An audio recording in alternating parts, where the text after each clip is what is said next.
लेकिन सौंदा पोटी बॉय के यहाँ पे बैठे हुए कोई देख रहा है।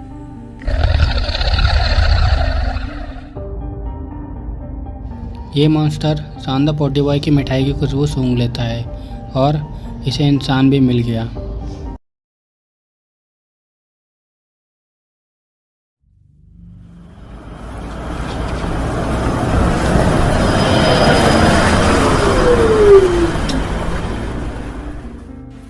अरे भाई साहब चलो उतरो, आपका स्टैंड आ गया। नहीं भैया, मुझे तो पीछे उतरना था, या आप मुझे कहाँ छोड़ रहे हो? भाई साहब आप सोते रहे, इसमें हमारी गलती थोड़ी ना है। भैया हम यहीं तक जाएंगे बस। अरे छोटू उतारे नहीं यहाँ पे, और गाड़ी जरा बैक लेन दे। यह आखिरी स्टैंड है, इससे आगे कोई स्टैंड नहीं है। अरे नहीं भैया, अरे अरे अरे क्या कर रहे हैं आप?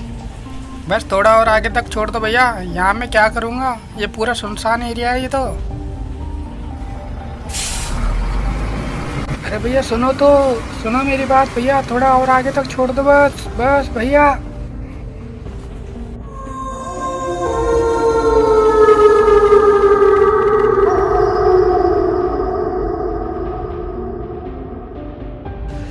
दरअसल सौंदा पोटी बॉय अपनी दादी के घर गया था और वहाँ से वापस आ रहा था, लेकिन वापस आते समय वो बस में बैठा बैठा सो गया, जिस वजह से वो अपने बस स्टैंड से काफ़ी आगे आ गया और इस आखिरी वाले बस स्टैंड पे आ गया।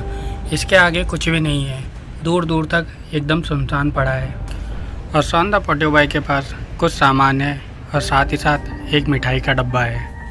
लेकिन सौंदा पोटी बॉय को ये मिठाई का डब्बा लेके नहीं आना चाहिए था, क्योंकि आप लोगों ने सुना ही होगा कि मीठे की तरफ भूत प्रेत जल्दी आते हैं। और सौंदा पोटी बॉय के सामने बस एक बस स्टैंड है और दूर दूर तक कुछ भी नहीं। फिर सौंदा पोटी बॉय आगे बढ़ता है और बस स्टैंड पे बैठ जाता है अपना सामान और मिठाई का डब्बा रख के। और सौंदा पोटी बॉय अब क्या कर सकता है, केवल गुल्ली बुल्ली को फ़ोन करने के अलावा। फिर क्या, सौंदा पोटी बॉय तुरंत फ़ोन निकालता है और गुल्ली बुल्ली को फ़ोन मिला देता है।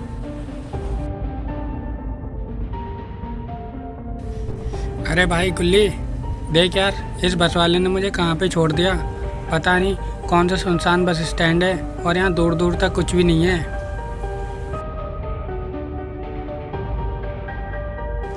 ये बस स्टैंड यार, पता नहीं कुछ लिखा हुआ है यहाँ पे, ये विद्या विकास इंस्टीट्यूट, भाई ऐसा कुछ लिखा हुआ है यहाँ पे। और इस वाले बस स्टैंड पे रुका हूँ भाई, जल्दी आना भाई जल्दी, मुझे बहुत डर लग रहा है भाई। ठीक है भाई ठीक है, जल्दी आना भाई। अब सौंदा पोटी बॉय इस सुनसान बस स्टैंड पे अकेला बैठा हुआ है और वो कुछ यहाँ पे बैठे बैठे कर भी नहीं सकता, क्योंकि दूर दूर तक एकदम सुनसान है, कुछ भी नहीं है। लेकिन सौंदा पोटी बॉय के यहाँ पे बैठे हुए कोई देख रहा है।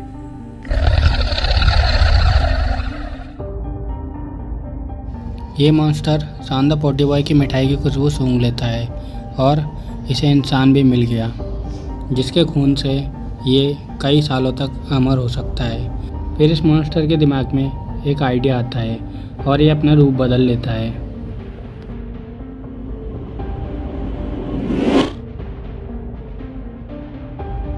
अरे भाई साहब, भाई साहब ज़रा इधर देखो भाई साहब। भाई साहब आप अकेले यहाँ पे क्या कर रहे हो इतनी सुनसान जगह पे? अरे भैया क्या बताऊँ मैं आपको, मेरे बस वाले ने मुझे यहाँ छोड़ दिया, लेकिन चिंता वाली कोई बात नहीं है, मैंने अपने दोस्तों को फ़ोन कर दिया है, थोड़ी देर में वो आते ही होंगे। अरे भाई साहब, मेरे होते हुए आप चिंता क्यों कर रहे हो? एक काम करो, आप मेरे साथ चलो, मेरा पास में ही घर है, हम दोनों बैठ के वहाँ थोड़ा आराम करेंगे और जब आपके दोस्त आएंगे तब हम यहाँ पे आ जाएंगे। और वैसे भी ये सुनसान जगह है और मैंने सुना है यहाँ पे कुछ मॉन्स्टर रहते हैं और इस सुनसान जगह पे भूत प्रेत भी आते रहते हैं, साथ ही साथ जंगली जानवर भी आते हैं, इसलिए आपका यहाँ अकेले बैठना सही नहीं है, आप मेरे साथ चलो। सौंदा पोटी बॉय को इसकी बातें सही लगती हैं और ये इसके साथ जाने के लिए तैयार हो जाता है। लेकिन ये सब तो उस हॉन्टेड लबूबू का एक प्लान है, जिससे ये हॉन्टेड लबूबू उस मिठाई को भी ले लेगा और सौंदा पोटी बॉय का खून भी ले लेगा, जिससे ये कई सालों के लिए अमर हो सकता है।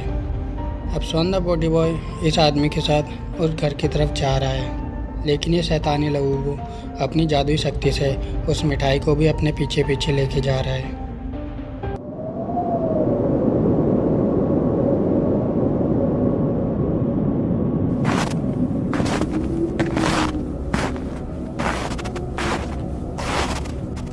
अरे देखो भैया, आ गया मेरा घर।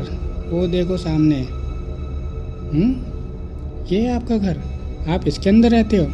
इतने छोटे घर के अंदर आप इसमें कैसे रह लेते हो? अरे भैया, छोटा नहीं है, अंदर से बहुत शानदार है। आओ मेरे साथ, अंदर आओ। इतना कह के वो इंसान और सौंदा पॉटी बॉय घर के अंदर घुस जाते हैं।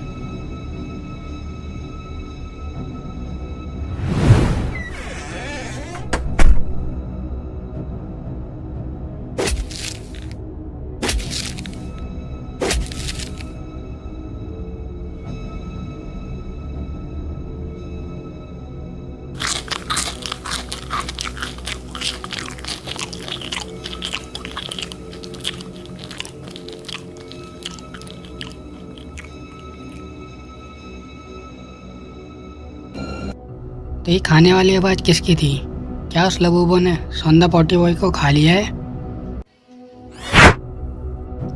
अरे सौंदा पॉटी बॉय तो यहाँ सही सलामत खड़ा है, तो उस लबूबू ने क्या चीज़ खाई है?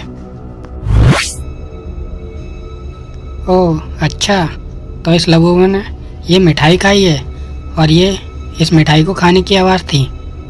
लेकिन सौंदा पॉटी बॉय इस लबूबू को देख के घबरा गया है, क्योंकि ये लबूबू मिठाई ख़त्म करने के बाद सौंदा पॉटी बॉय को खाएगा। और सौंदा पॉटी बॉय घर में चारों तरफ देख रहा है और ये घर अंदर से पूरा सुनसान पड़ा है, बस कुछ खाली डब्बे से पड़े हैं और थोड़ा कुछ टूटा फूटा सामान।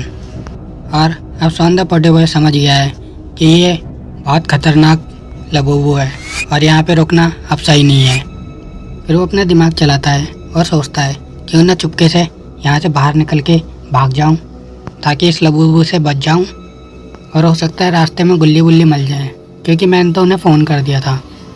तो इतना सोचते ही सौंदा पॉटी बॉय पीछे घूमता है और चुपके से दरवाज़ा खोलने की कोशिश करता है।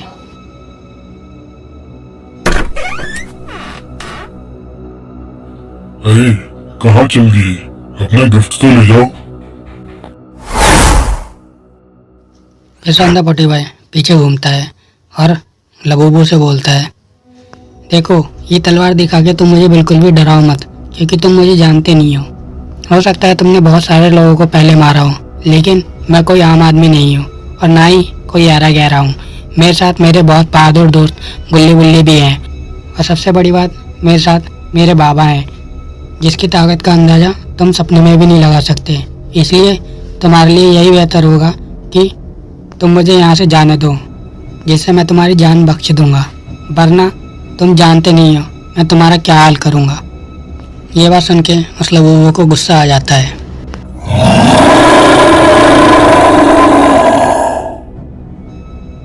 और फिर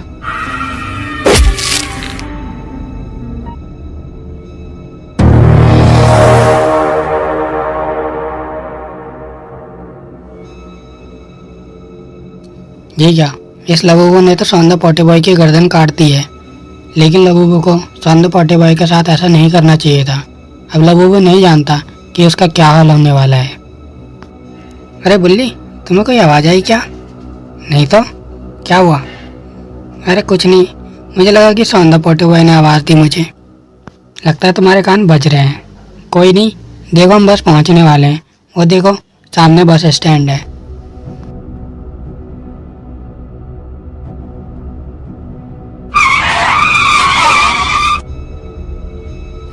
अरे भाई, जरा आराम से ब्रेक लगा लिया करो, तुमने तो मेरे लीवर फेफड़े सब हिला दिए।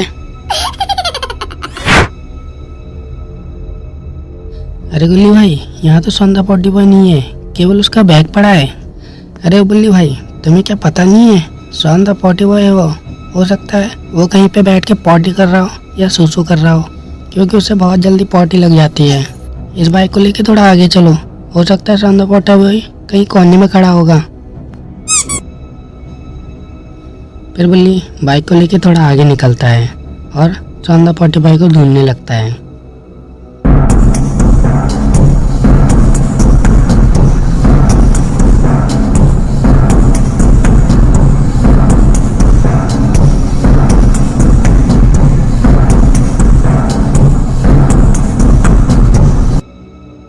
और ये दोनों सौंदा पोटी बॉय को ढूंढते ढूंढते उस घर के पास आ जाते हैं जिस घर में लबूबू और सौंदा पोटी बॉय थे। बोले भाई मुझे लगता है हमें इस घर में जाके पूछना चाहिए, क्योंकि यहाँ दूर दूर तक कुछ भी नहीं है, केवल ये घर दिखा है हमें, तो एक बार तो पूछना बनता है। हाँ गुल्ली तुम सही कह रहे हो, तुम जाके घर का गेट खटखटाओ, तब तक मैं घर के आसपास देखता हूँ कि कहीं सौंदा पोटी बॉय घर के आसपास खड़ा होके अपनी टंकी तो खाली नहीं कर रहा। फिर दोनों उस बाइक से उतरते हैं और बुल्ली घर के पीछे की तरफ चला जाता है और गुल्ली घर के गेट के पास।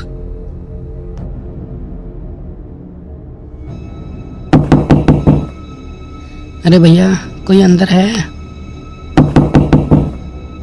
भाई साहब कोई है तो जवाब दो। लेकिन अंदर से कोई जवाब नहीं आता, क्योंकि अंदर वो शैतानी लबूबू है और सौंदा पोटी बॉय की कटी हुई गर्दन और उसका शरीर। फिर गुल्ली को लगता है कि शायद इस गेट को खोल के देखा जाए। फिर वो उस गेट को हल्का सा खोल देता है। जब वो अंदर देखता है तो उसके होश उड़ जाते हैं।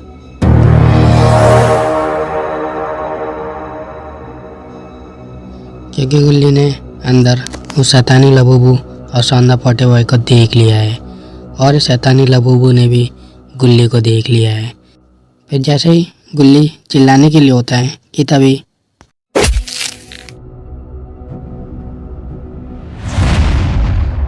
इस कुल्हाड़ी के वार से गुल्ली ज़मीन पे गिर जाता है और वो ज़ोर ज़ोर से चिल्लाने लगता है, गुल्ली भाई मुझे बचाओ, देखो यहाँ पे एक शैतानी लबूबू है जिसने सौंदा पोटी बॉय का काम तमाम कर दिया है, जल्दी से आ बुल्ली भाई। लेकिन शैतानी लबूबू ने अपनी शक्ति से गुल्ली की आवाज़ गायब कर दी है और बुल्ली ये आवाज़ सुन नहीं पाता। तो दोस्तों बुल्ली को किस तरह से पता चलेगा इस सारे मैटर के बारे में, और ये सभी लोग किस तरह सही सलामत अपने घर पे पहुंचेंगे, ये सब देखेंगे हम अगले वाले पार्ट में। ये पार्ट अच्छा लगा तो वीडियो को लाइक शेयर करें, चैनल को सब्सक्राइब करें। अब जल्दी ही मिलते हैं नेक्स्ट पार्ट में, तब तक के लिए बाय बाय।